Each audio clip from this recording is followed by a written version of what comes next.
Now we will show you how to replace the water filter.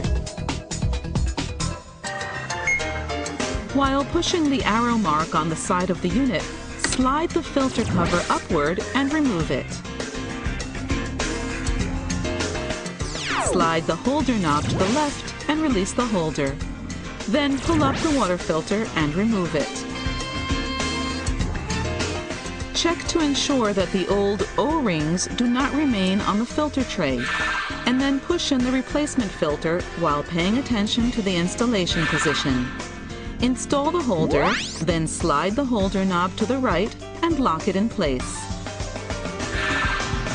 When the water filter cover is replaced, the filter history is reset automatically. The LCD will display the main screen.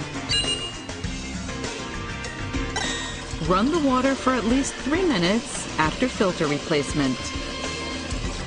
Please be sure to use our designated water filters for replacement, as other filters may lead to malfunction.